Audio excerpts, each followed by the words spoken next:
Salute to our Blorange Tears fam. What it do? Party I like people, a place to be. What it yeah. do? I'd like to thank those who have joined us tonight, those who will be in the chat, writing their comments, and for those of you who will watch the replay tomorrow. Don't forget to support your boys by smashing that like button, and you can also join by being a member. So we got a few topics we want to talk about, and if you like some of these lids I be wearing, this gear, these shirts I be wearing, it's too smooth. Look me up on IG. Too smooth clothing underscore TOO smooth TH clothing underscore. The women's is smooth her, and the men's is too smooth. So check your boy out. If you like some, just hit me up and I'll shoot you the price. But for now, we're gonna talk these Knicks. Got a couple topics. We're gonna talk about the Knicks keeping Tibbs for another year. That's official. So here we go. Let's get ready to have another year of the same small rotation of 6 players, 7 players, depending on who's Tibbs' favorites. Then we got another topic on Kenny Payne leaving. Oh, my bad. It's all good. If that's how you feel, that's how you feel. You know what I'm saying? Like I'm not too worried about it. You know what I mean? To me, like he didn't show nothing. It was all, what you hear, the Kentucky connection. But I'm all right. I'm all right with him going. We have we waived Luka today, Luka Similak, or however you pronounce his name. Yeah, we released Luka Simonak, man. Yeah. We didn't even get a chance to see him on the hardwood floor wearing the Knicks jersey. You know what I'm saying? So I ain't too worried about that either. But we did, however, sign Farron Hunt from the G League. He played for the Texas something. I don't know what. Texas Legends. There we go. Yeah, there we go. Yep. So we got him. Hopefully we get a chance to see what he's about. And we're going to talk about a couple prospects about the tournament started today. So we're going to talk about Paolo Banchero from Duke. Banchero, magnifique. And AJ Griffin. Oh yeah, AJ Griffin, man. I don't know, but see. Not well. Before you finish, I'm sorry. I don't know. You know what I like about him? I don't know. It's funny because he's from New York too, right? He's from upstate, I think. It's funny because AJ Griffin reminds me. I mean, I only watched a little bit of him. He reminds me of Ben Gordon and a little bit I've seen of him. Ben Gordon's another New York guy, so I don't know. I just thought about it. I don't know. It just made me think, man. I like him though. I like AJ Griffin. I don't know why. But yeah, go ahead. Continue. No, we was watching a couple highlights the other day last week, and I didn't tell you who my comparison is to him. So you feel like you said which Gordon? Which Gordon was it? Ben Gordon. Ben Gordon used to play for the Bulls. Okay, yeah, that was a while back. He played for Thibodeau, ironically. Yeah, that was a minute. Hot minute. Yeah. That was a bucket right there. Yeah, to me, when we were watching some of his highlights, right then and there, RJ Barrett just popped in my head. Like he played, just bully ball. Like a right-hand version of RJ, right? Right, yeah, he's right-handed, 6'6", 6'6", has a longer wingspan, 7-foot wingspan, but he's built like a defensive end. Like he should be playing football. You know what I mean? Like same thing like RJ. Just powerful, strong, a slasher, good upper body strength. Just same thing that RJ does. Just I would give him the edge on athleticism over RJ. Mm-hmm. Yeah, well, he does be maybe a little quicker, I think, right? A little more slick-footed, a little more. Yeah. So, to me, like right when I saw him, I was like, oh, but then do we really need 2 RJs on the court? Definitely don't. I mean, I ain't gonna be mad if we take him, if we get him though, if we're in position to snatch him up. Like I said, we're in no way, shape, or form to be passing on talent. We need as much talent. We need as much talent as we can get. Yeah. Why not? The rest will just figure itself out later on. So you want to salute some cats in the chat? Yeah, starting with my guy Chuck. He was the first comment. Salute Chuck. I like y'all showing the morning vibes and stuff. I tuned in when I got a chance. Salute y'all still, man. Most definitely. Not to cut you out though, but yeah, check out vibes and stuff in the morning. 8 in the morning Eastern time to around 9ish. Dope content, you know what I'm saying? Just real life stuff. Just man, every time I listen to the show, I be just going down memory lane of just growing up, of living with grandparents and just it's real life stuff. So it always brings back good memories. Dope show. T. Williams, we talking about AJ Griffin. Is it Adrian or AJ? I thought it was AJ. Adrian Griffin on Dope. Yeah. AJ Griffin on Dope. We're talking about how he reminds us of and the kid's talented and how we wouldn't mind taking him in the draft. He kind of similar to RJ.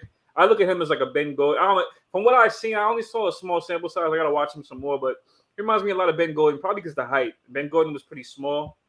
He was a pretty small shooting guard, but he was undersized, but he got the job done. He was a bucket. I don't know. That's who he reminds me of. I don't know. Maybe his swagger. I don't know. But they're both from New York. They're both New York guys. And yes, Will Salkin, he torched us up crazy on the Bulls. Yes, he torched the Knicks bad. Hey, who doesn't torch the Knicks though? Who doesn't torch the Knicks, man? They come in Coney Island for that, man. Yeah. You want to go ahead and throw that link in the chat? So if anybody wants to join the panel, my boy Kelly's gonna throw the link in the chat. You know what I'm saying? Just just be cool. You know what I'm saying? If you had a little bit too much to drink, you know what I'm saying? Just don't pop up. You know what I'm saying? Keep the language party, but yeah, it's a party, but it's my kid be popping up sometimes, and you know what I'm saying, he'd be in the chat though, but it's all good though. It's all good. We just out here trying to have fun, not just be a little too much fun. You know what I'm saying? But yeah. So to me, AJ Griffin, like I mentioned, he was averaging 10.3 points a game, 3.7 boards, 1.1 assists. Percentage was at 75%, and his free throw percentage was 75. His 3-point percentage was 48. But he's a really good defensive player as well, though. You know what I'm saying? He's a good help defender. He plays the passing lanes, real good, and his weak side defense is good on blocking shots. So, not only is he a good offensive player, but he's a good defensive player too. Yeah. It's just weird how he pops his trays. His stance is kind of wide, like shoulder length apart when he shoots his threes. I mean, that's just, to me, I was like, it's a little different from your normal trophy, 3-point shot. But I mean, if it goes in, it goes in. Who am I to say what your form looks like? As long as you can shoot, 48%. I don't care. I don't care if you have a backspin on your 3-point. a reverse. Yeah, a reverse low back. As long as it goes in, that's all that matters. And he could finish with his left though too. So even though he's right-handed, he could finish with his left. So he can finish with both hands. Yeah, he's pretty good. And that's why it's just sad, man, because guys like him, they go early in the draft, man. And his handles, though, it's not like he's real shifty and fluid with his handles where he's going to go through the legs behind the back. But he has like that in and out dribble where you use your shoulder, you kind of use your shoulder to manipulate and then do that little in and out to just that little quick in and out, use your shoulder and having that strength just to get by real quick.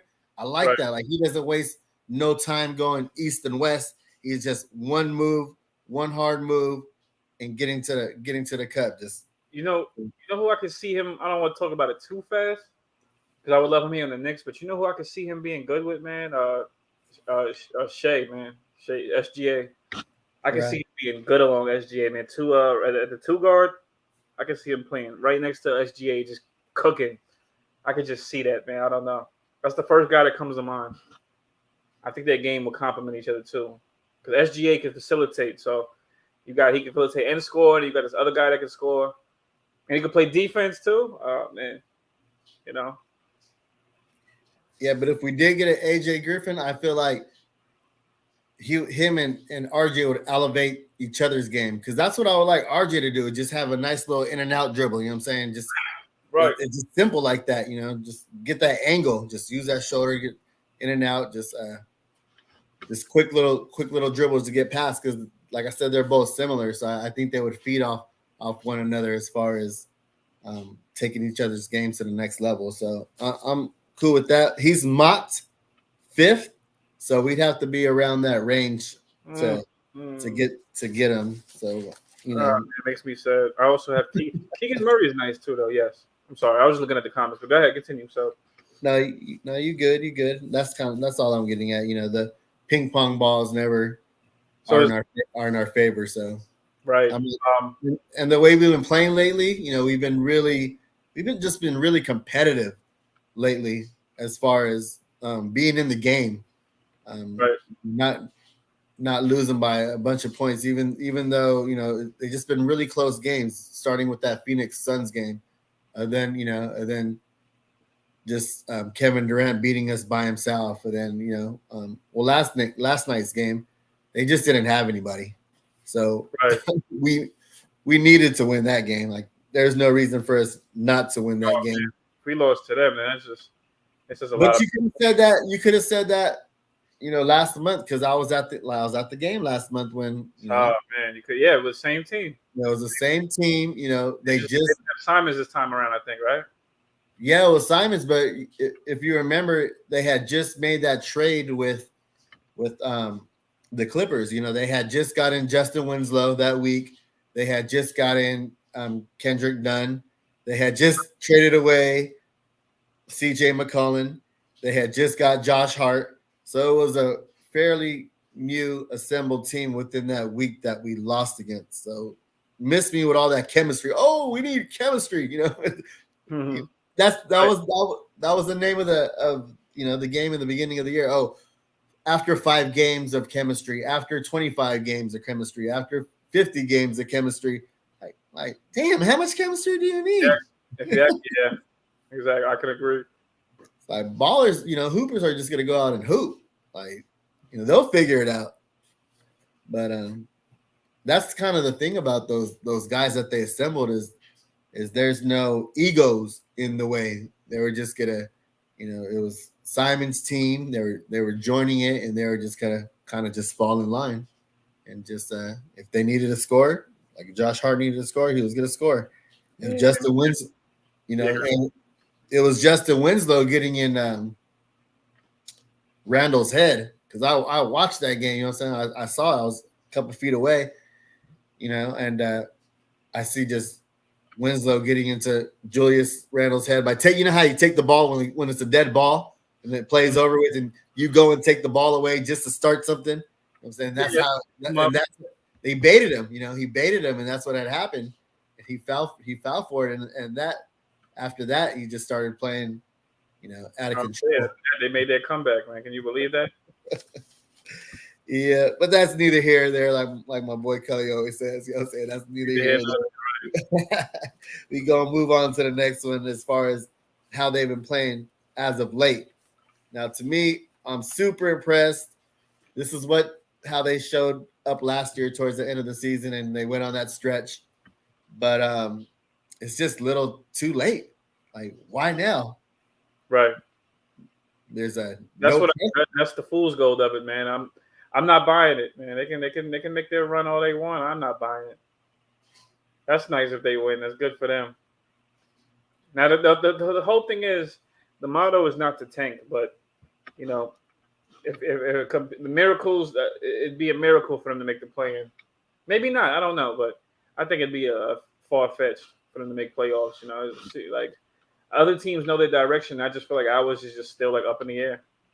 What is really our direction as a team? I just hope it's to. But I mean, what I think the team's going to do, I think they're going to get a lottery pick and trade it. And I don't think it's going to be for a superstar either. I think it's going to be for a, you know, mid-tier role player or something. I think that's what it's going to be for. I don't know, because everyone mentions, and I'm glad I finally have a show where I could say it now and speak and bring the topic to light. everybody always says, Tibbs has to have his horses, his quote unquote horses. So my thing is, what are his horses? What and who are his horses? Because as far as I'm concerned, I only know a few of those guys. Rose and Gibson. What exactly is Tibbs' horses and guys that like to run his type of his quote unquote his offense, his outstanding offense? What is his guys? I'm just trying to figure that out. Well, I can't seem to figure it out. Well, Tibbs likes Swiss Army knives. You know what I'm saying? He says that a lot about Burks. You know what I'm saying? And what happened when we no longer play? We let Kemba, play for us for the rest of the season. We just not let him go, but we kind of just shut him down. And that's when we started playing. Or whenever Kemba was hurt and Rose was hurt, it was Burks. So he likes those Swiss Army knives. How many positions have you seen Burks play? I've seen him play 1 through 4 at some times. I was gonna say 3. Okay, so he played a little bit of 4 when Randall played the 5 and RJ was out there. Oh, what game was that? What game was that? I can't remember off the top of my head. Though. I'm about to get back at you on that one though. But it was a small ball. I think it was it was just a small ball lineup, and it just favored us because they went small ball too. It's not like it was Burks going against a traditional power forward. It was someone similar to his size too. But just want to just go with that. Just he likes those Swiss Army knives. He likes guys that play multiple positions. That or veterans. He just likes veterans. No, I'll get into it in a little further more detail, but I don't think Tibbs wants to pigeonhole players into just you're a point guard or you're a power forward. You know what I'm saying? Like that's like for example, that's why RJ Barrett started last year at the 2 and now he's at the 3. You know what I mean? And then same thing with Burks. IQ was the 2 last year. Now he's playing a little bit of point guard. He was playing point guard in summer league. Right. And you would think, with Kemba going down that Deuce was going to start the point guard, or at least play a little bit of the point guard position, but he's playing off ball. So you basically want like multiple, ball handlers out there, guys who can, handle the rock and not just, either, wait in the corner or get a rebound and have to give up the rock. You know what I'm saying? Like you want that positionless basketball. So that's kind of what I think Tibbs is doing is getting everybody used to, playing multiple positions. He does that even with Taj. Even with Taj, he plays them at the 4 and the 5. You know what I'm saying? And he runs them at the 5. Yeah, he plays. And Taj used to be in his Bulls days, he used to be, well, I'm not going to say a 3, but he guarded the 3. He was athletic enough to guard the wing, That's what I'm saying, though. I mean? Like, and same thing with Randall. He could play the 4, the 5, or he could play a little bit of point forward, just going coast to coast, bringing the ball up and getting to the cup. It's just basically like, give you an example. If you're like a warehouse worker, and you're a forklift driver, you're not just a forklift driver. Maybe you could run different machines. What I'm saying? You're a machine operator. Well, I was going to say that. Yeah, maybe you could operate. Yeah, right. Yeah, maybe you can operate machines. Maybe you can drive the forklift, the scissor lift, whatever it is. Maybe you do a little bit of shipping and handling. You know what I'm saying? And maybe you're not too shabby in computers, and you can help out in the office if you need to. So at that point, you're more valuable, and you're able to be on the floor more. Maybe someone needs to take a lunch break, or somebody leaves, and you can fill in that position for a limited time. You know what I'm saying? Right. So that's kind of what it is, if you want to get on the court, you can't just be like, oh man, the point guard's hurt. I'm a point guard, so there's my time. I could go play point guard for a little bit.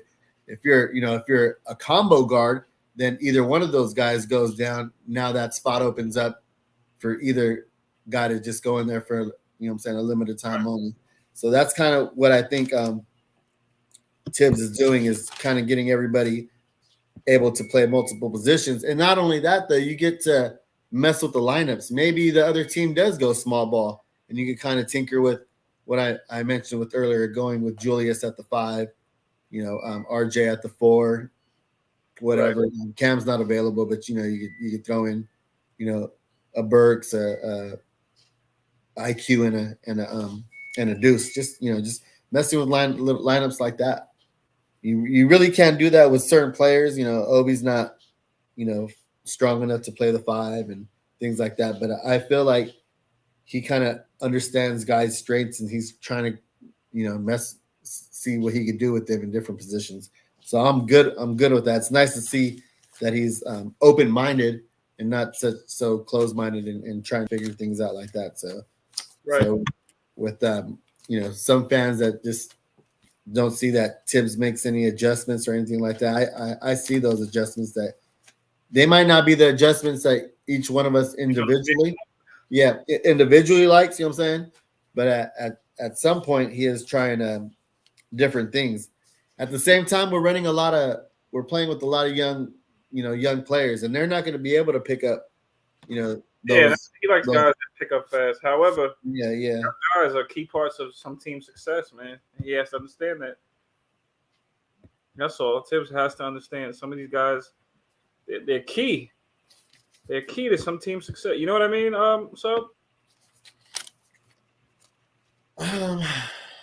I hear you. I hear you to a certain. Hear me, but you don't hear me. I hear you, but I don't hear you because he's giving guys opportunities like right now.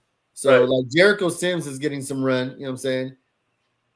But do you see Jericho Sims as a starting center for the New York Knicks? Well, no, but he made some. I've seen some from him that Nets game, but we don't know yet. I mean, we won't know until he plays. I don't think any. The only guy I can say that might be that could possibly could be a starter, maybe Grimes, maybe.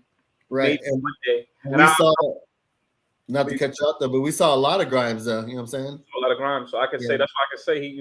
Like you said, like you mentioned, like he's a guy that gets up into your chest. That's a guy that could earn the coach's can catch his eye like that. He can catch his eye while we're playing like that. That's what Tibbs likes. He likes dogs like that. So that's one guy that I know Tibbs takes a liking to him. That's why he gave him those minutes. He's giving him the minutes he gives him. Sims and McBride, I don't know. I would love for them to be starters one day, but that's just me. I would love for McBride to definitely, if not a starter, at least a key piece on this team. I want him to be on Marcus Smart, but I do see a lot of Marcus Smart. It's funny, I see that as somewhat in Grimes. So what about Deuce? Do you see Marcus Smart? Like what comparisons? Like what do you see? I say that the defensive versatility. He has the wingspan. I don't know Marcus Smart's wingspan, but I think McBride's is longer than Marcus Smart. I see, but the defensive versatility in the sense of him guarding like Marcus Smart is they might be about the same height. Marcus Smart might be, I think, 6'3", but he can guard. He plays bigger, so he can guard some wings. You see him guard some wings, and he's strong. He's strong enough to push some wings around, push them, get under their skin a little. Not get dogged out that easy. You know what I mean? So I'm not gonna say I see that in McBride, but I see the versatility in the sense of guarding. McBride may be able to cover some wings in some stretches. Eventually, at some point in his career, he may get the experience. He may put on the NBA weight. Who knows? But that's what I see as far as the defensive intensity and versatility. That's what I see in the sense of Marcus Smart. I don't know about the vocal. Vocal is a big thing too in players. When they're very vocal and they chirp a lot, that helps too. Yeah, but that comes with time though. You know what I'm saying? He's a rookie right now. He's trying to get his footing in right now. He's trying to figure out his role. I'm with you on the defense. There's almost the last game, he almost got 2 steals back to back, you know what I'm saying, by pressing at 94 feet. Right. I was not to cut you off. I will say, when I've seen him, I mean, from what I've seen when he was, I'm not saying he's a big key to the team, but from what I remember seeing him in the game, he looks like he contributed. And they may not have showed up on stats, but his energy on defense definitely slowed what's his name down a bit when he was out there. I forgot what game it was. I think it was the Brooklyn game, if I'm not mistaken. Was it? I think it was the Brooklyn game, yes. The game that he got he was getting some time. I think it was the Brooklyn game. Yeah, but that's what I'm saying about Deuce, though. And, that is a good comparison. Marcus Smart being 6'3", I think Deuce is like 6'1". But that wingspan, though, and, he's pretty stocky enough to hold his own on twos and quick enough. He fights through screens. He has the wingspan to make up for a lot of – Yep. So get excited talking about him, man. 'Cause that's a guy. That's a guy I liked in college, man. I liked Deuce, and I didn't mind him. I didn't mind him getting drafted as a point guard when we needed one last year. When when we was looking for one in the draft, I'm like, I'll take this guy. Yeah, but that's what I'm saying though. As far as pigeonholing players, I feel like since Deuce barely started getting some run with the Knicks, it's the NBA, it's not the G League no more. The pace is a lot faster. A million things are going through your head, and you want to put that pressure on a kid by giving him the rock and telling him run the team. It's like being a quarterback. You know what I'm saying? You got to know. You got to put people in positions. You got to know when they're going to cut. You got to know when they're going to set the screens. You got to kind of point them and let them know where you want them to be. Whether it's going to be a baseline oop or, how to run the horn sets, just, the Spanish pick and roll, just things like that. So you don't want to put too much pressure on that kid. You kind of just want to acclimate him in there. And by playing off ball, that allows him to just do what he does by just playing defense, whether it's on a 1 or 2. And that also allows less pressure on IQ. You know what I'm saying? So we all know now that we're on IQ, I'm on IQ. We all know IQ. Well, a lot of us say he's not naturally a point guard. He's more of a off ball. But he's groomed to be a point guard. We know. Right. He's being groomed since summer league, and he'll know how to play it at some point in his career. Right. I still rather have him, playing the 2. But you can tell. What was that? Me too, man. Play guys at their strengths, man. That's my thing. Right. For now, it's cool because we're not gonna win anything. Even if somehow, some way we make the play in. Right now it's all about just learning and taking your lumps, getting hit on the chin, and moving forward. But if there were meaningful games, then I'd be like, let him play the 2 because we need a natural point guard who can set up the table because he does miss a lot of players, OBs with the oops, and kind of doesn't know when to score, when to pass, and that split second. You got to be on point when you're a point guard. You know what I'm saying? You got to anticipate players' cuts and pinpoint it, thread the needle. You know what I'm saying? And get those passes ahead of them, so it's it's fluid. So I'm okay for it right now. He does look a little more comfortable as of late, and just this last week. So I was on the show with Unc about 2 weeks ago, and he asked me, "How do you feel about IQ?" And I'm like, IQ is going through a sophomore slump. He's like, no. How do you feel about IQ? I'm like, well, let me finish because we all know IQ is going through a sophomore slump, but I'm still rocking with him. You know what I'm saying? I still feel like he has something more to bring to the table. He can still elevate his game. He's just learning a new position. And like I said, it's just a lot to take in. When you're asked, when you've been playing your whole life a certain way, and then now the NBA has changed the rules where they're jumping into players and getting to the line, and that's where he was getting a lot of his points. He was getting to the line, and now he had to switch his game up, and now he's asking to run the offense. But as of late, the last 7 games, starting with the Suns game, when we kind of turned it around and we were being competitive, going against the Suns and the Clippers, the Kings, and the Mavs and all that. He's been averaging 15 points, 6.5 boards, and 4.2 assists in the last 7 games. You know what I'm saying? So that's why I said I wasn't too worried about him. You know what I'm saying? I'm not, being everybody, not everybody, but a lot of players go through the sophomore slump. It's a real thing. You know what I'm saying?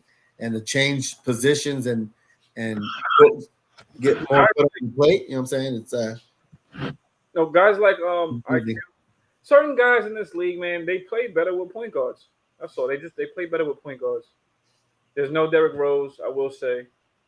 You can't count on Derrick Rose, but yeah, some guys they just play better with a point, man. A PG. That's all. IQ needs to be set up sometimes. That's all. He's a 3. His best weapon is his 3-point shooting. Not like And even that's not at a high clip though. It's not right now. It isn't. Yeah. He's a big shot taker and a big shot maker, but as far as being consistent, yeah, Right. his 3-point percentage has gone down though. But he is getting to the line a lot more now. So, you know, he that was his go-to move last year was that floater, and he's actually finishing. Yeah, he's actually finishing using glass. You know, he'll get the contact now. Yeah. I'm about to say yes. He's getting contact layers, getting in ones. Man, can't wait to see him put on some NBA weight, man. Maybe he'll be like Desmond Bain. Who knows? Or better. No, let me not compare him like that. That's messed up. But yeah. I would just look to see quickly with some handle. Quickly with some handle would be great, man. That'd be pretty deadly. Well, his handle is getting a lot tighter than what it used to be. Yeah, it's getting tighter. He's working. He's sometimes it's confidence too, you know? Sometimes it's just confidence to put the ball down. Put it down and go. That's all it is. And once you get that green light, you start playing your game, letting it come to you, it's good to go. It makes me think of Jamal Crawford when he played for the Knicks and he had that 55-point game. He said he saw everything in slow motion. That's how he said he saw things. And then you look, his career took off kind of like after that. I mean, no, IQ is like in the words of Clyde Frazier, he was saying he's really loosey goosey with the ball. Loosey, right? He is loosey. Yeah, because he has that crazy wingspan. Him and Deuce, they have that crazy wingspan. Right. So you got to have a tight handle next to you. You can't have the ball way out there. It just takes too long to bring it back. You know what I'm saying? And that's why Deuce, his ball handling, he keeps it real close to his hip, and that's what I'm trying to get at. You got to keep that ball close to your hip. You can't have it way out there trying to cross people over because your arms are too long, but they'll have your timing down by the time you cross over. You just a nice little in and out. He has a good first quick step, and that's all you need. You know, a nice little hezzy, a stop. You know what I'm saying, and that'll get the defenders to some certain moves. Yeah, stop and go. Maybe a stop. Yeah, the stop and goes because I would tell mid-range pull up. Sometimes it's funny, not to cut you off. It just made me think. Some guys in some cases shooting too close to the basket is hard for them. Some guys can't really shoot the mid-range. Sometimes some of them can only shoot threes. You know. Yeah, I would look quickly to be a guy that could mid-range pull up. I know he can shoot the three very well, but mid-range pull up would be good. Get into the lane. He does it every once in a while. Very seldomly, he'll pull up at the charity stripe. You know what I'm saying? Like, I haven't seen it a lot, but he's capable of doing it. Right. But yeah. T. Williams says, I'll trade IQ and Obi. For who? T. Williams, for who? Even the commentator said during the Blazers game, because it wasn't on the MSG channel, it was on the Blazers game. He was saying about IQ being part of the young core. You know, he brought up RJ Barrett, he brought up IQ, and that's how I feel. Even if he's a sixth man, running the second unit, I'm good with that. We need him. Every team needs a microwave scorer. Right. And we need all the scoring we can get, but we don't need too much. You don't need too much ISO, guys. You need every little ingredient we need for the recipe, man. That's what we need. We need a glue guy. Of course, you need your defender. You need your shooters. You need your vocal leaders. Every team needs that. We lack in a couple of departments. Of course, you need to get in the paint guys too, like the point guards. But yeah, my bad. Quickly has no talent. Oh man, what's up with Troy Flett, man? Troy Flett don't like Quickly at all, man. I don't want nobody from that Kentucky team. Man. No Randall. No Randall. Randall's from Kentucky. Oh yeah. Man, Knicks fans give up on their players way too quick. You got to give. Yeah, I mean, I like the rookies, man. I like all the youngins, man. I don't want to see none of them go. To be honest with you, even Obi. I know people don't like Obi. They're probably like, get him out. I like Obi, man. I like Obi. I like Quickly. I like them all. I just been disappointed in Obi's performance ever since D Rose went down. We saw it in preseason. We saw how he was able to get to the cup, go through the legs, do a spin move, and then you never saw it again. It's kind of like when you saw Robinson, go behind the back on a fast break or shake a Mason Plumlee or shake Juice off Nurkic. Just like if you did it once, find the confidence to do it again. Like that's what makes me angry. Just you do it once and then you never see it again. Just you gotta, move forward with it. You gotta continue to add more to your game, not just be so stagnant and dependable on others to get your production. Like, nah, you got to go out there and get your own. You shouldn't have to depend on someone to find you oops all the time. Well, I mean, I give Obi his credit. I mean, I will say he seemed a little more confident this season. He was always running, always doing the pick and roll. He slashed every time he came out on the roll. He got out and leaked out. He's not. I'm not going to say he's not the average power forward. He's a power forward. He likes to get out and run, just like most of the youngins of today's NBA. He likes to actually get out and run and try to finish in transition. I can't blame him. He's just, you know why? Because that's his strength. No, I get that though, but what about when you're in a half court set? What are you doing then? That's the weak part. But I've seen him do decent in half court sets. I mean, I think it's how he's being used. So you can't stick him in the corner. I'm not saying run plays for him, but utilize him. You know what I mean? You got to utilize him in the pick and roll in a half court set. Other than that, I wouldn't stick him in the corner. He's a guy. If I'm going to see Obi shoot a three ball, I'd rather it not be from the corner. I'd rather him shoot a trailer three. On a fast break, he comes down. He's the last one to come down and then pops the three from the top of the key. That's what I'd rather see. Sticking him in the corner, I'm not.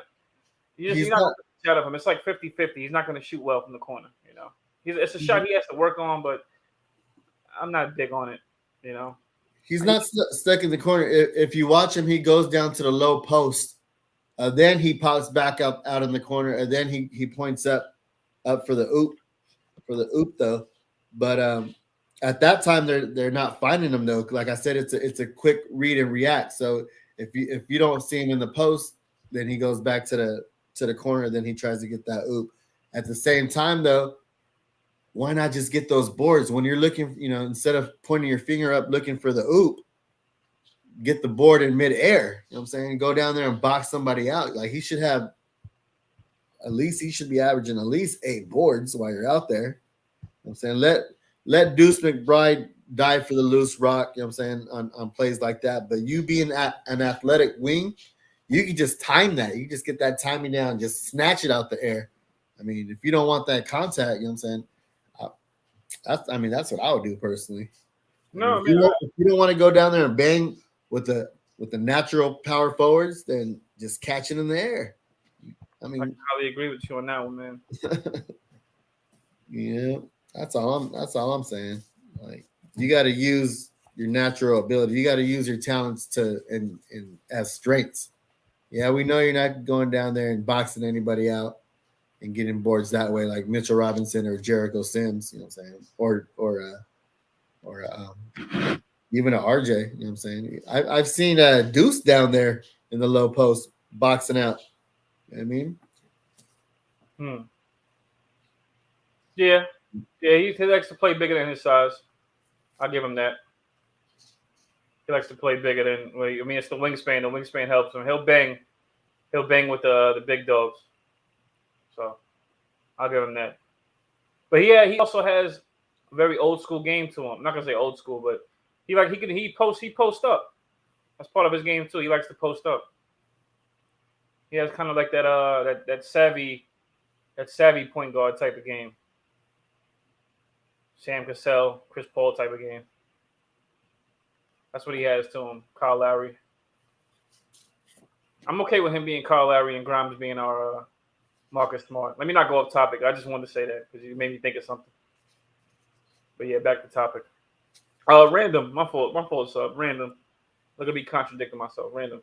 Somebody mentioned Shaedon Sharpe. I do want Shaedon Sharpe, man. Does anybody know? He did. Did he play? I know he didn't play in the final minutes, but did he play at all in this game? Because I missed some parts.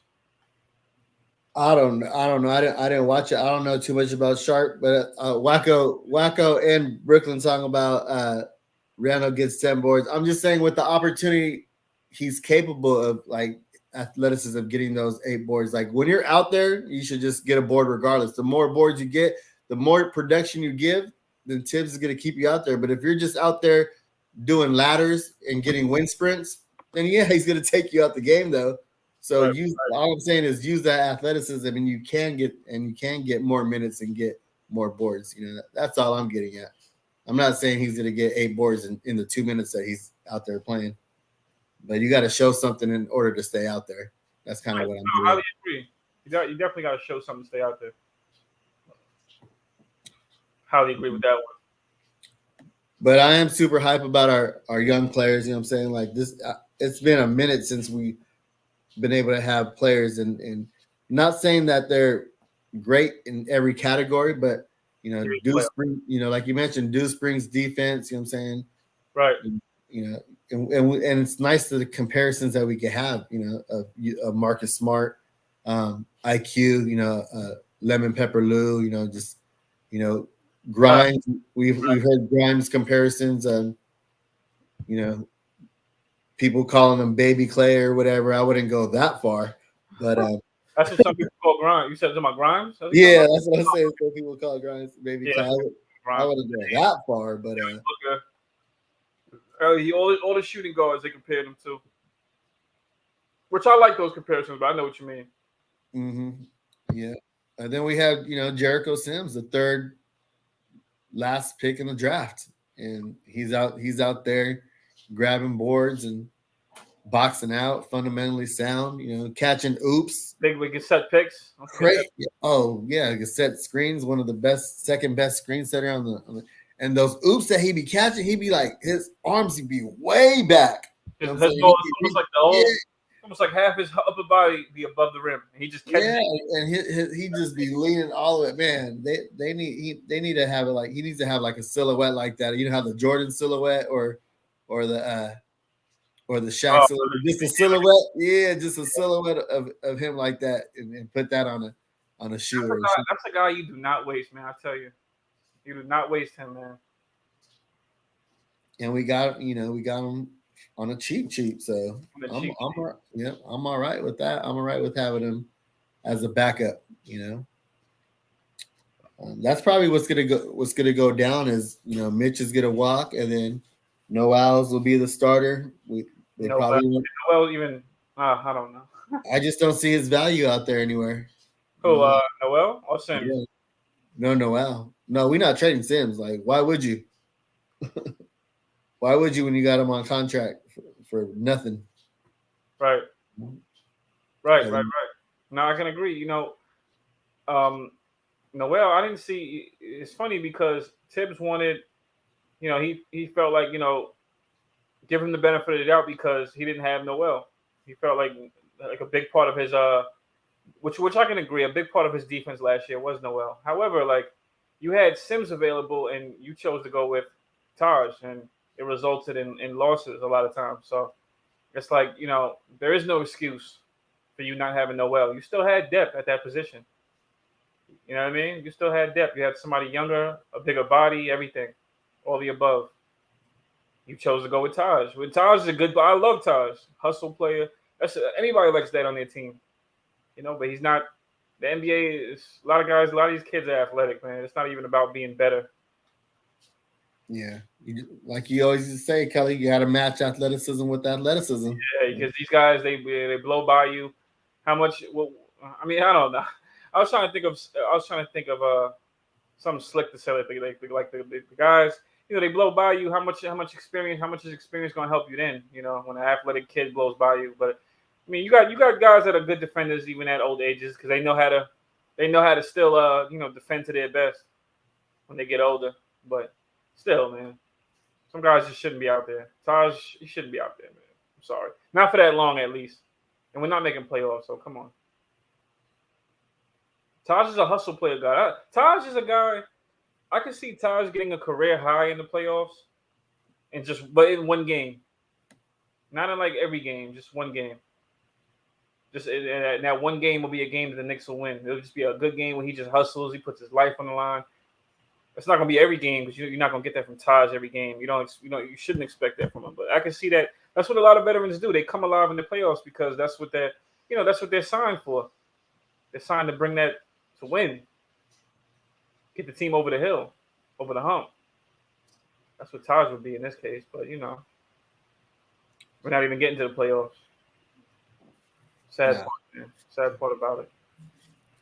Yeah, I appreciate y'all, those who are rocking with us in the chat, and those who are watching us right now in the back scenes. But yeah, I'm with you. I mean, we were getting whooped on in the beginning of the year by all these young teams, the Toronto Raptors, what I'm saying, the Orlando Magic we lost to twice, and just with all that young athletic talent, we just were no match to them because we had all these old vets. And now we're finally getting a chance to see what these young kids can do on the court. And you see how fast the pace is these last couple games. It's just crazy how we're just grabbing boards and boom, we're off to the races. You know what I'm saying? Yeah, 2 times our future media, twice we lost to Orlando. It's crazy. But I just like the pace that we're going, and usually, what I'm saying, you have a lot more turnovers with that pace. But we're playing under control. The guys are actually playing more team ball. They're making. It was a play last night. They made just too many passes on one play. It was a better pass, a better shot for a better shot for a better shot. I was like, all right, somebody just shoot the ball. And it's just nice to see they're getting more comfortable there. Still fool's gold, but yeah. Yeah, that's what we wish we seen. Just I don't know. I don't know. Maybe the pressure's off because the season's over. I don't know, man. I really don't know, man. Salute my guys in the chat, by the way, man. Thug Entertainment, T. Williams, Wacko, Will, Future Media staff. Salute, man. Salute y'all. Geraldine, salute all y'all in the chat, man. Thank you for stopping by. Thank you for watching. Most definitely. Rocking with us. We're not ending. I'm just saying, man. Appreciate y'all. Had to get my appreciation real quick, Yeah,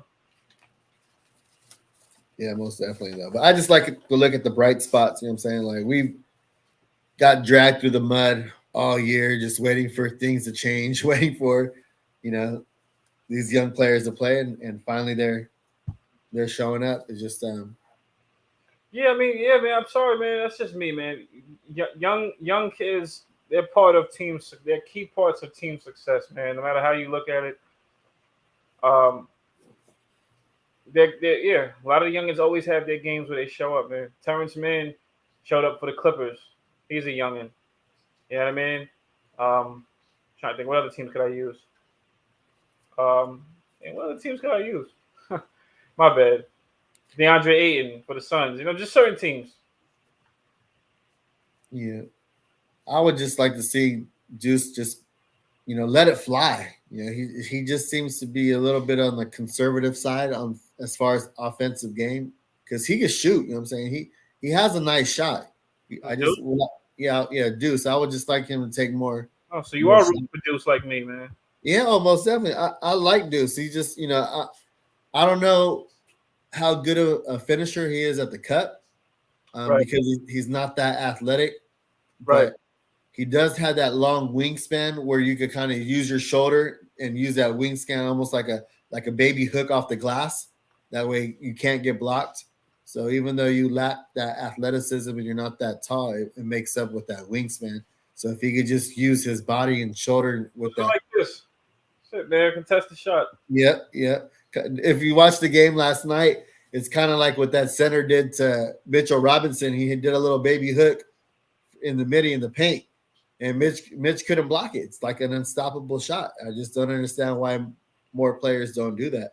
You mean just verticality? That's what you mean? The baby hook what? Oh no, I'm thinking of defense. I'm sorry. Never mind. I'm thinking of verticality. Vertical guys just put their arms up, like what Sims did the other night. But I know what you mean. My fault. You meant the baby hook. Yeah, the baby hook, the Kareem.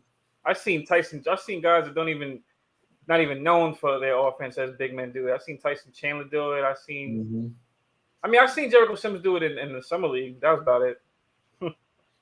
Just the summer league. That's another guy. The more he's out there playing, the more confidence he's going to get. He'll if he's in the post, he'll take a dribble and back you down and go up strong. You know what I'm saying? Same thing with RJ. The more they're on the court together, the more RJ's finding them on those wraparounds. You know what I'm saying? And or quickly finding them on the oops. So I'm just thinking, where was this all season? You guys couldn't find each other all season, man. Oh my god. I don't know. I don't know if it was rookie tough love where you got to kind of earn your stripes, or Right. like just go out there, set some screens, play some defense, and if I feel like passing you the ball, I'm gonna pass you the ball. You know what I'm saying? Right. I wouldn't be surprised if that's their line of thinking. Why would I give the rock up when I just take the shot myself? You got to kind of earn yours. So Right. I think that's what it is, and I think that's what Deuce is learning right now. Is he's not trying to make any mistakes. He wants to be on the court, and he knows by his defense it'll keep him on the court. Oh, he knows. Right. Yeah. He doesn't want to be, and maybe I don't know. Maybe he's not one of those players that could take all that yelling that Tibbs does, because Tibbs will chew you out as soon as when you're on the court, and definitely when you're going to the bench. So I'm not sure if he's one of those guys that likes to get an earful of Tibbs yapping all the time. That voice probably just kills him, Probably Yeah, kills him. like nails on a chalkboard. Right. Just that like your grandparent just yelling at you, man. Mm-hmm. Pull your pants up, man. Come on. Just getting on you, Yeah. All right. So we have another prospect we wanted to talk about was Paulo Banchero from Paulo Banchero. Paulo Magnifique. Yeah, he's mocked to go third. He's another 6'10" power forward. I mean, this draft is so heavy on power forwards this year. Do we need it? Not to go off topic, before you get back to that, just Jalen Durant, Mathurin, Jabari Smith, Banchero, Chet. I think Chet is like a power forward, whatever. But yeah, go ahead. Yes, and that's all lottery picks. Those are all lottery picks. All lottery picks. Those are all the lottery. Yes, that's what I'm saying though. Just the irony of the Knicks having a power forward who had a superstar year last year, and just not knowing what to do with him this year. It's just funny. And look in the draft is like telling us, hey, maybe it's a sign. Maybe you should get you a young power forward. It's like that's what the draft is telling us. Yeah, I don't know. I mean, I'm not one to pass on talent, you know what I'm saying? So if power forward is the position, I mean, somebody got to go. I mean, at that point, you got to trade Obi. If this kid is gonna take that backup, because you need a backup. You know what I'm saying, with the production that Obi's not giving you, if there's one of these guys could just plug and play with the second unit, I mean, you got to do it unless they find a deal. So that's kind of what we're getting at right now. So right now, Paulo is mocked. My bad. Yeah, go ahead. Yeah, Paulo is mocked to go third right now. Yeah. Behind who? Chet and Jabari Smith. Yep. Yeah, okay. He's in Jabari Smith is a stud, man. Yeah, but yeah. So he's right-handed. He could go. He could finish with his left. High IQ, man. This kid is. I seen him. So there's a loose ball in the air. So they're trying to tip it in the air. Him and a bunch of guys. Right. And the ball gets tipped in the air, but then it's going to the ground. He dives after it before it hits the floor, punches it to one of his players, and that player is on a fast break. I'm like, what? Really? How did he see his teammate with his peripherals out there, you know what I'm saying, on the sideline, knowing that all he needs to do is punch it out to him on a fast break at 6'10"? You know what I'm saying? But it is. Sometimes it's the college thing, man. It's the college level. Sometimes you get your IQ from college ball, man. And not only that though, he's very bouncy. He's strong. He can handle the rock though. Not like not just like I'm gonna cross you over like AI or anything like that. Though, but he could just go through the legs, go behind the back, take a little step back, pop a little midi. Go ahead. You were saying something? No, I said he has a smooth. What is he? He's a small ball four, really? He's a power forward at 6'10". So how can you? Yeah. So Well, okay. I'm sorry. I thought he was. I always look at him as a 3 because of his game. But well, yeah. Not at 6'10", though. You know what I'm saying? Not at 6'10", and he hits the weights too. It's not like he's a thin. Maybe I think about size too much. Maybe I don't know. Maybe I think about the size too much, man. Like not to go off topic, but I always look at wings and small forwards like you got to be 6'8" and up or 6'8". Like you got to be at that like when you have wings that are like 6'7", 6'6", and I always look at power forwards like they should be 6'9", 6'10" and up. That's what I think of. Like I think Paul George is almost 6'10". That's what I don't know because he hit like a growth spurt, I think. So how much does he weigh though? Huh? How much does Paul George weigh though? I don't know. Probably a good 220, 230. Who knows? Probably light, but he probably could have guarded some power forwards. Who knows?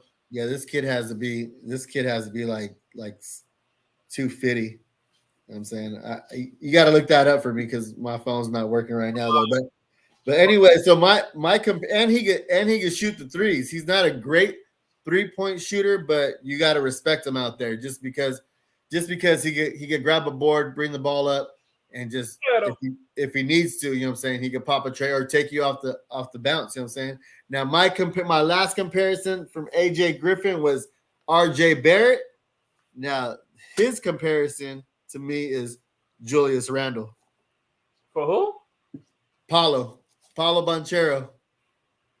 Oh, you think he's like a Julius Randle? I think he's a Julius Randle. That's already wrong because you said he has a high IQ. Except that part. But as far as ball handling, like grabbing the board, going ball handling, right? You know how Julius has that step back, he goes to the legs. You know what I'm saying? That's what I'm saying as far as that part. Oh yeah. Sorry, Julius. Yeah, everybody knows Banchero is a way smarter player. You know what I'm saying? High IQ. But other than that, I'm talking about as far as like ball handling skills. You know what I'm saying? Yeah, power forward. He might be a little bit taller than him too, by the better inches. Yeah, because he's 6'10" though. That's what I'm saying though. He's like 6'9". And he can play you in the post because you know how Randall is in the post and he does that little fadeaway on the baseline. Right. Yeah, he could do the same thing. You know what I'm saying? So that's what I'm saying. He could take you out. He could face you up, go through the legs, cross you over, and then spin and use the glass. Right. So I'm like, when you can see that, you know what I'm saying? Those are kind of the comparisons.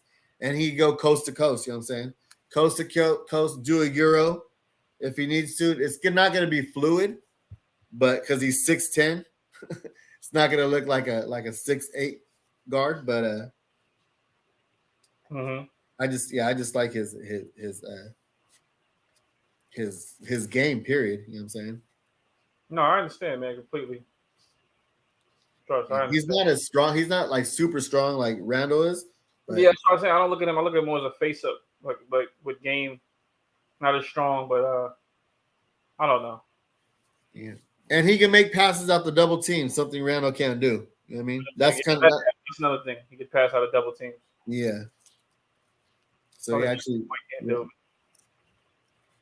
Yeah, and he has like really good vision as far as seeing cutters. So if he's facing up, whatever, or he's in the post, he'll look to see if the double team's coming, and then he'll kick it out to a cutter, you know what I'm saying, or a slasher or somebody like that. So as far as like comparison, not IQ. So let me just clean that up. But his game as far as handling the rock and taking step backs. But yeah, we know that Julius Randle has a low IQ. Yeah, sorry, Julius. Still my guy though, and I still don't want to trade you, Julius, if you're listening. You know all right, Julius, still our guy. You're still a 20, 10, and 5 guy. So you're still a talented power forward, Julius. Yeah. It's all right, man. Yeah. So that's kind of what I'm getting at though. You know what I mean? Like, so if we want to, talk about players in the draft, those are some of the guys that we're talking about today. So let's salute some cats in the chat. Troy Fleet, Chuck Allen, T. Williams. Is it Lily Phillips? Oh, Lily Phillips, salute. Yep, salute. Appreciate y'all rocking with us. Oh, man, Chuck Wacko, salute. Yeah. There is a story about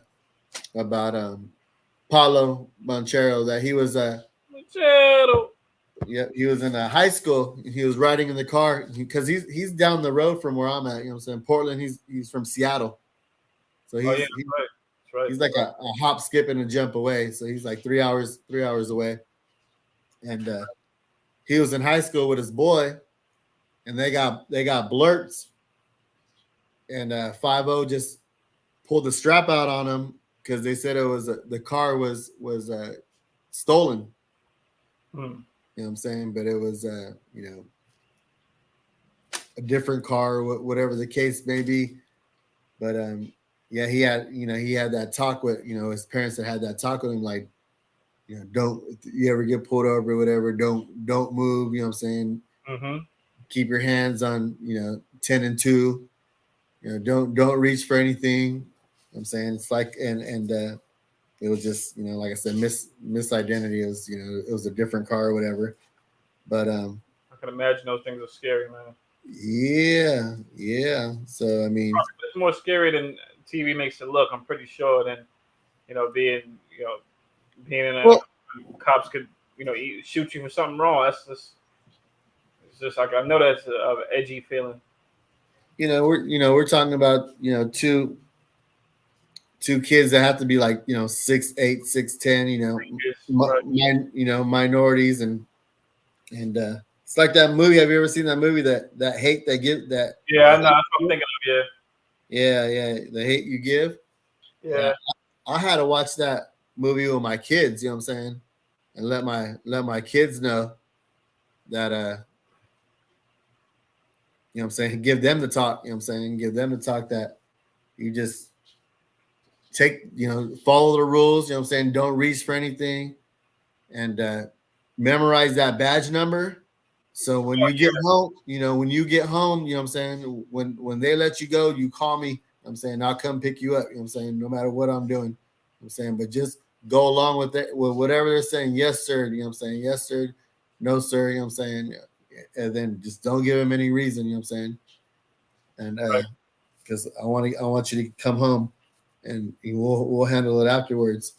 So yeah, man. I mean, it's not a good feeling. I mean, that happened to me when I was younger. I was driving my whip, riding my whip, and in an intersection, they pulled over in a van, opened the sliding doors, undercover cops, and pulled two straps out on me. You know what I'm saying? And took me out the car and illegally searched my ride, and then hopped back in and just took off. I was like, what? You know what I'm saying? That did not just happen. So Right. you know what I'm saying? Having mixed kids, I had to let them know, how it is and stuff like that. You know what I'm saying? Even walking around the corner. So down the block from my house, there's a Confederate flag, you know what I'm saying, in somebody's window. You know what I'm saying? And I told my kid that's in high school, I was like, don't even walk down that street, you know what I'm saying? Right. Just walk around the other way home, you know what I'm saying? And don't even go that way. Don't give nobody a reason, you know what I'm saying, to look at you and profile you.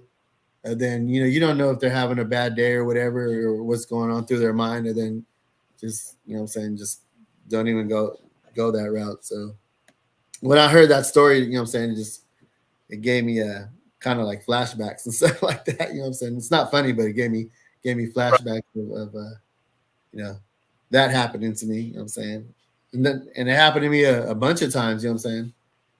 Has anything like that ever happened to you? Um. No, I've been. I mean, I've been arrested before, for one time. I Um. mean, for like no reason, just being profiled. You know what I'm Well, saying? yeah, you could say that it was kind of like a legal stop. They didn't have to stop me, man. They saw me with four of my friends in the car, and we was going to the gym actually.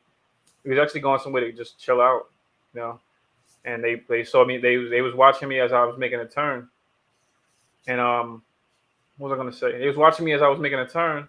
They pulled. I knew he was gonna pull me over because like I said, I've been pulled over numerous times in that neighborhood. It's a bad neighborhood, and yeah, I had some stuff on me. I didn't have no weed or anything. I didn't have weed, but I had a machete.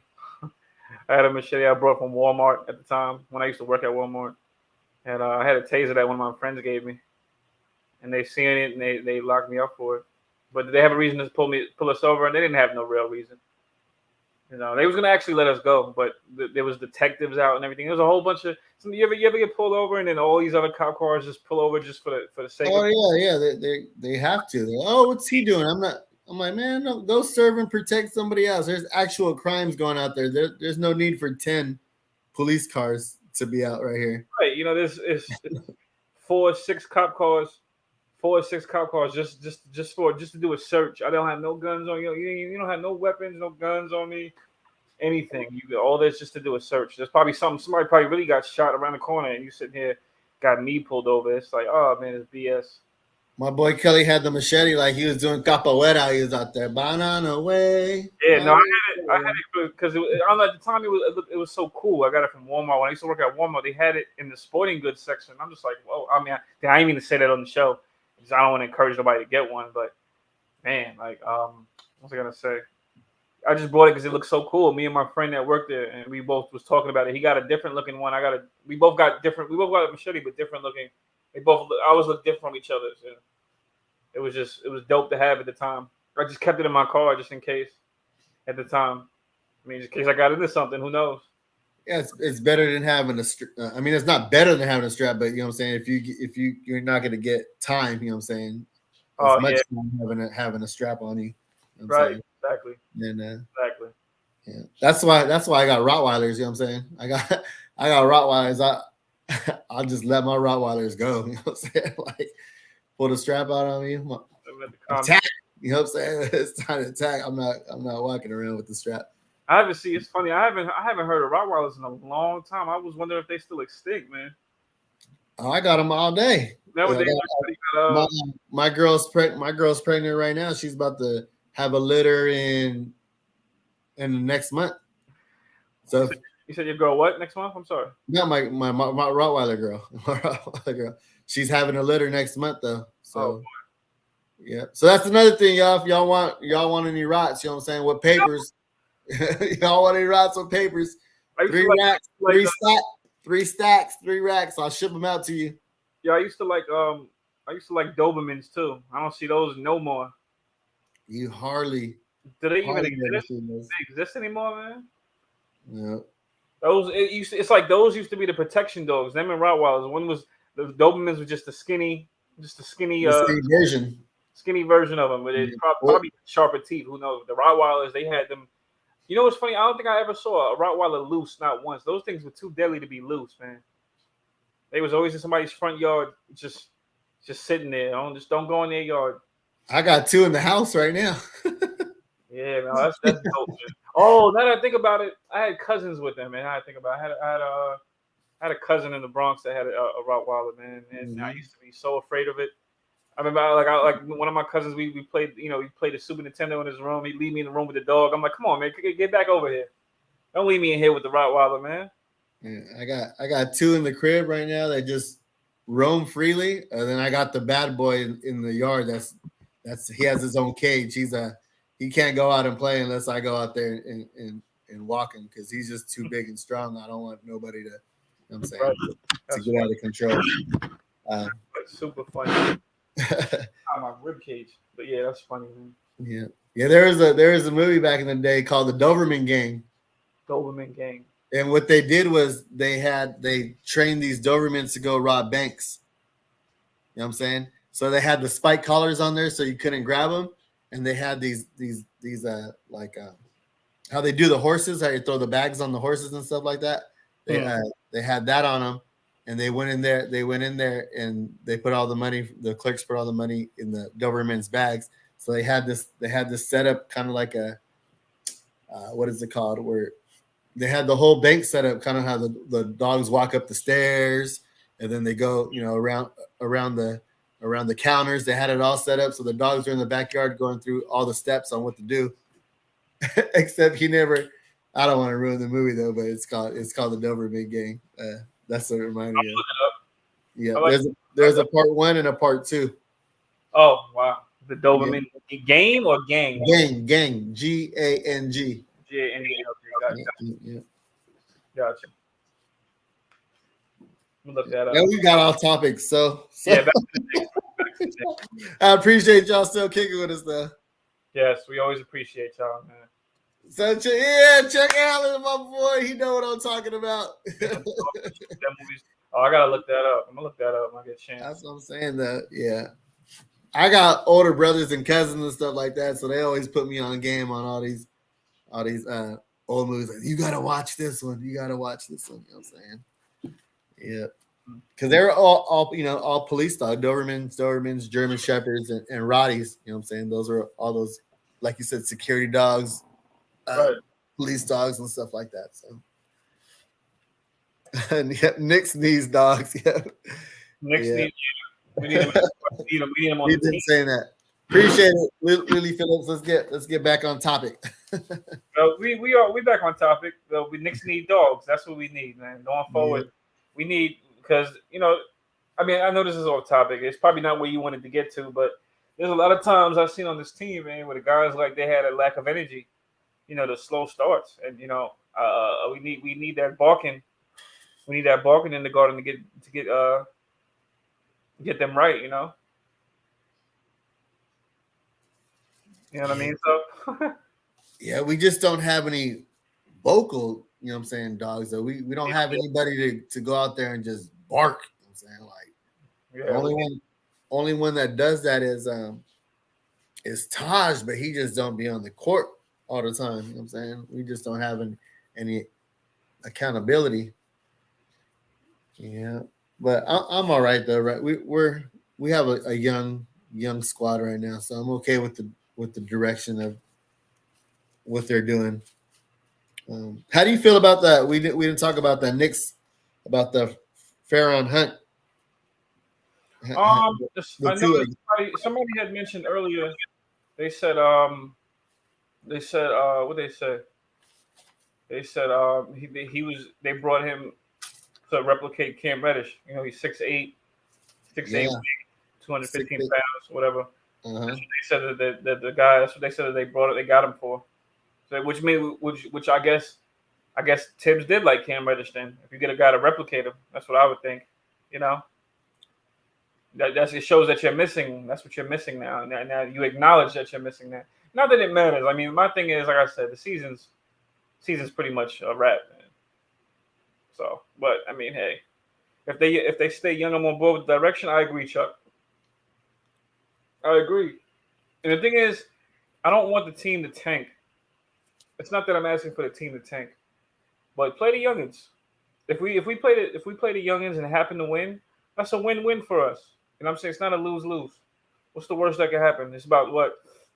It's about 12 games left. I think it's about 12, 13 games left. Just play the youngins, man. Play the youngins. See what you have going forward. Unless you just plan to trade them all. I feel like there's a trade gonna happen. I feel like it's gonna be out of desperation. Thoughts on Knicks not firing Tibbs, and that's where I was gonna get at. Let me talk a little bit about that Farron Hunt kid though, because go ahead. I watched. He's an athletic forward, like you mentioned, like a Cam Reddish though. But I caught this one highlight. They threw him a oop. He did a 360 in the air on the oop and tried to yam it. It went in though, but it was kind of like as soft as Obi's dunks in the dunking contest. So it was kind of soft. I said it was almost as soft as Obi's dunks in the dunking contest. You know what I'm saying? But just to get up on an oop. But he did a 360 and caught the oop and just kind of laid it in backwards and touched the rim. I was like, woo. And he had a chase down block, you know what I'm saying? Like he has airtime. So if he could get on the court, you know what I'm saying? I want to see what this kid can do, because right now he's averaging 18 points, 8 boards, and 2.4 assists in this year's G League with the Texas Legends. You know what I'm saying? And I would just like to know, given a chance, is he another Obi or is he something else? You know what I mean? Mm-hmm. Well, so, 6'8", I would hope he's something else other than Obi, but something better. I don't know. I mean, it doesn't matter. I don't know if he's going to play. I think it's just that's what I'm saying. We need. Why would you sign this kid if you're not going to play him with 13 games left in the season? And that's why some of us just do not understand the direction of this team. We're just confused. I hate being confused. All I know is that we lost. We're losing, and I mean we're winning. We won the last couple games, but I just know that we're out of playoffs. What is the direction? The fans want to know. You know, before everything. Winning. The direction is to win. Well, that should be the result, but direction was. Well, yeah, I guess. Yeah. We need some stability. Tricky Nicky. That's why I said I don't know who to point the finger at. You know what I'm saying? Like who deserves more blame? Is it Tibbs or is it the front office? Is it the front office more stubborn? Leon Rose. Or is Tibbs more stubborn? Like, I don't know who's pulling the strings. I don't know. You know what I'm saying. Well, I thought of a few scenarios, and what I got is it's probably a standstill between Tibbs and the front office. I blame both, if you ask me. I say front office 60%, or better yet 55%, Tibbs 45%. I blame both. I'm gonna tell you why I blame the front office, because why would you hire the man if he wants to win now? Why would you hire him and then get him a lot of youngins? Like the team might have more youngins on it than vets, but why would you get him that if he doesn't like youngins? And then just for him to sit here and look at youngins and walk around with his nose up, and just thinking about youngins and not care to play him, it's just like, why would you do that? Why would you sign this man? And then why would you not get, and I blame them for last year's deadline. Why would you not upgrade the deadline? Why would you think that you have value that you can move at this year's deadline if you want to make a push to try to win? Why would you, it's like you don't have no value to even make a move. Nobody wants our guys. So it's like, I blame the front office in that regard. In Tibbs' regard, I blame him because what you did have, you didn't want to use. You made bad decisions. You like I was getting like I mentioned earlier about Nerlens Noel. Nerlens Noel, Tibbs, they said he was a linchpin to Tibbs' defense last year. Okay, we get it. Granted, the guy was hurt. Now, we knew this already. We knew he had injury history already. Now, granted, the guy was hurt, but you still had depth at the position. You chose to go with Taj, a 6'9" power forward. That's what he was most of his career. He's about 6'9", right?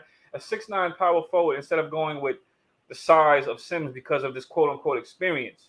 You know what I mean? Now, as far as I'm concerned, the older players a lot of them are retiring. A lot of them trying to get their rings and go. A lot of them are getting out the league. A lot of them is the game's speeding up. The game is moving faster. That's what we need to do. So you have Sims, athletic big. He's not the best guy in the world, but he's athletic. You have to take advantage of things like that. Those athletic guys, they force turnovers. They rack up points fast. They get out and run. That's where the NBA is going. And I mean, salute Machiavelli.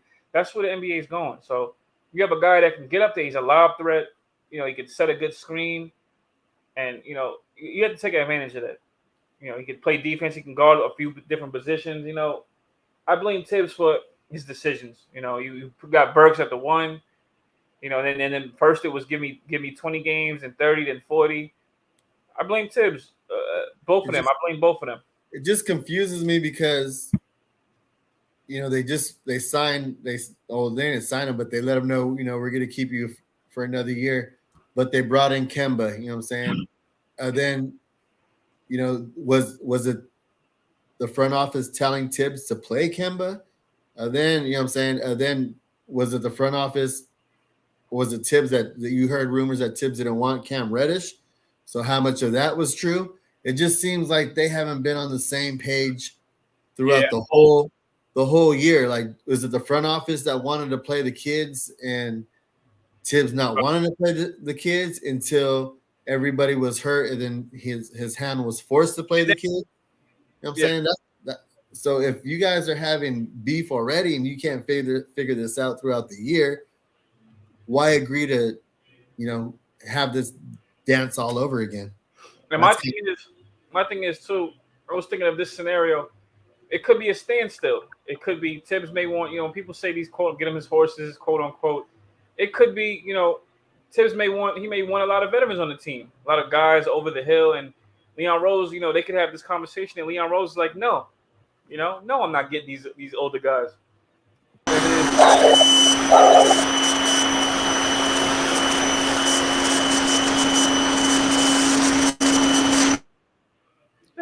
Y'all hear that noise?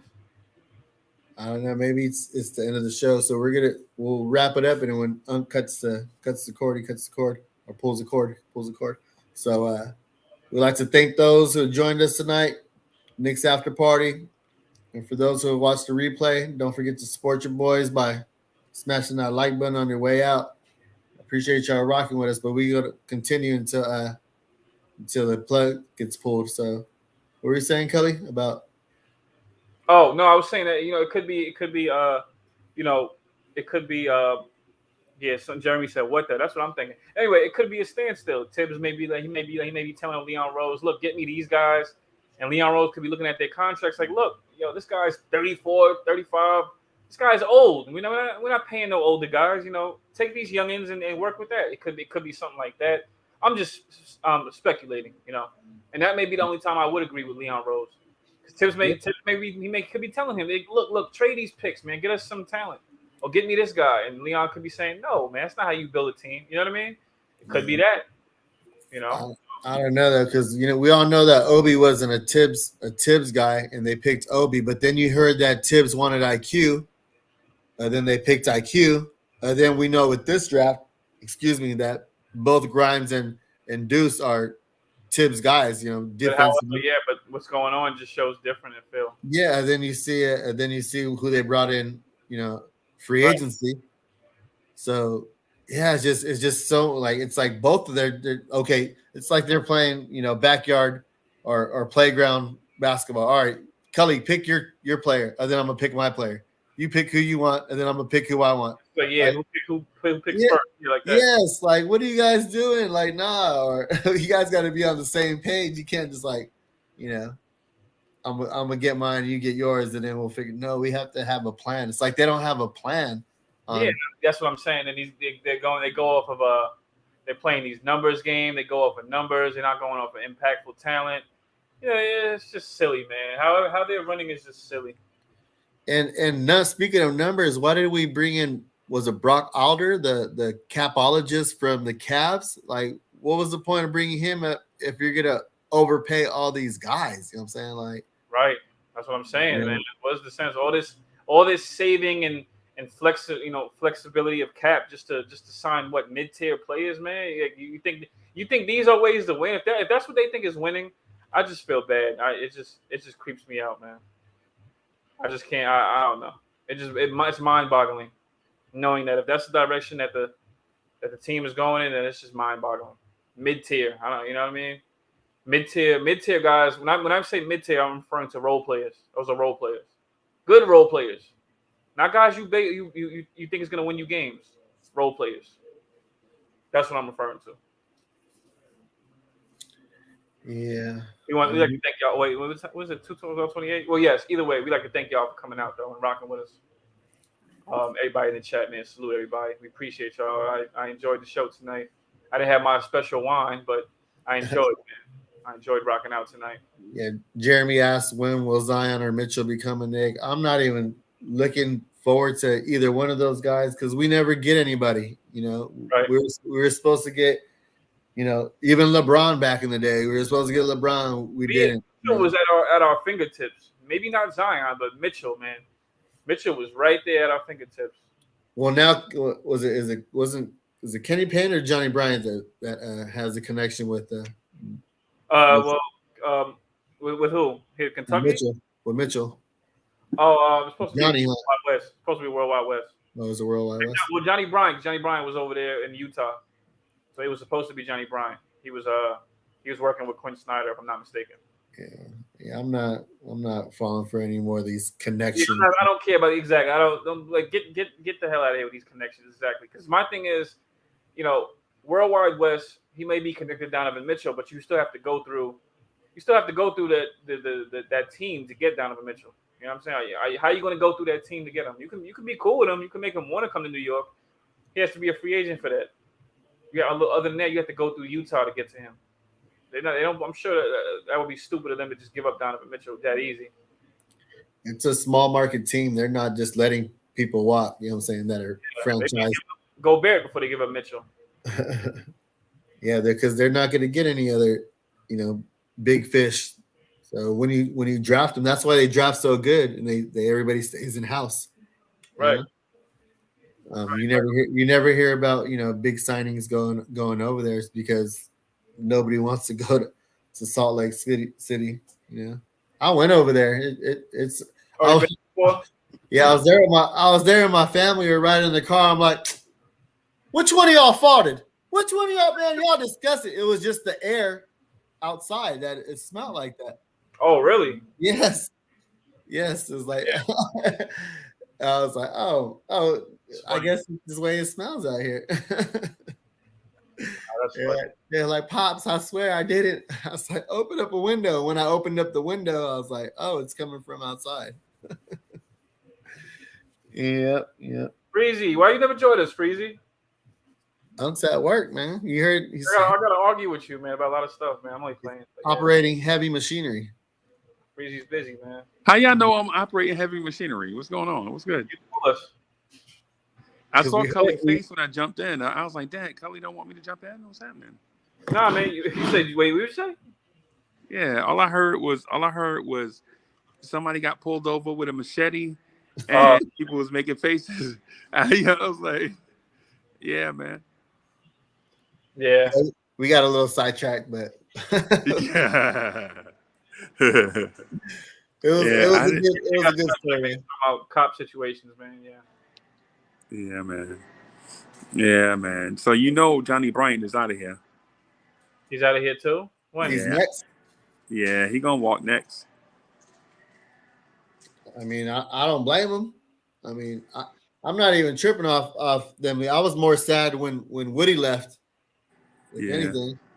I mean, because at least we knew who Woody was. At least we knew what I'm saying, he was a coach. You know what I'm saying, he talked to the players. Like, what does Kenny Payne and Johnny Bryant actually do? They don't develop our players. Mitchell Robinson still can't shoot a free throw. Mitchell Robinson still doesn't have a go-to move. You know what I'm saying? Our whole team sucks at free throw shooting. Like, what are you guys doing on the bench? Right. Yeah, man. Yeah, man. What was I gonna say? I was gonna say it's sad though. It's all Cully's fault for that machete, bro. That's what's happening. Oh man, I didn't mean to pull out the machete. Or maybe he need to pull out the machete. Yeah. Yeah, I might have to. I'm not condoning. I may have to, walk into the office, man. Like, look, man, get me this guy, man. Come on. I need you to be aggressive this summer with the machete. I may have to tap the table with the machete, man. Yeah. A few times. Start with the draft. Yeah, man. We can't miss on this draft, so we'll start there. Yeah. Well, we can, but we don't want to. We can because you seen us miss on the draft in the past. You know what I'm saying? Yeah. I think we missed quite a few damn times. Yeah. Quite a few damn times, man. We missed. I'm sorry, Tricky. Freezy was in charge of that, man. I'm sorry, man. Freezy was. We almost out. Tricky Nicky not rocking with y'all after how people were saying how things went last week. Me and Tricky Nicky at work rock together Friday. What about Friday? Yeah, tomorrow. Yeah, tomorrow night. Me and Tricky are rock together tomorrow night. Oh, you doing Knicks at night tomorrow? Yeah. Okay. Oh, right after the game then? Yeah, after the game. I'm gonna rock during the game probably, and then hang around after the game. They play tomorrow. Yeah. Friday night Knicks, man. All right. Yeah, man. Hey, and salute to everybody in the chat too, man. But we just got, this is y'all's joint. This is you and Subliminal 209 joint. So, y'all know how it is, man. Y'all, whoever it is y'all want, it's on y'all, man. And that's why I don't jump in like that too often. That's my bad. My bad, man. I should have checked. I didn't know he was backstage. I didn't even check the comments. Yeah, man. Oh, shoot, I see it now. I'm sorry, Tricky. All right, Doug. So we're gonna let you get back to work. We're gonna cut it for the night. So all right, boss. All right, y'all. All right, y'all. Man, thanks for rocking out with the Knicks Nation, man. All right, be safe. Peace, y'all.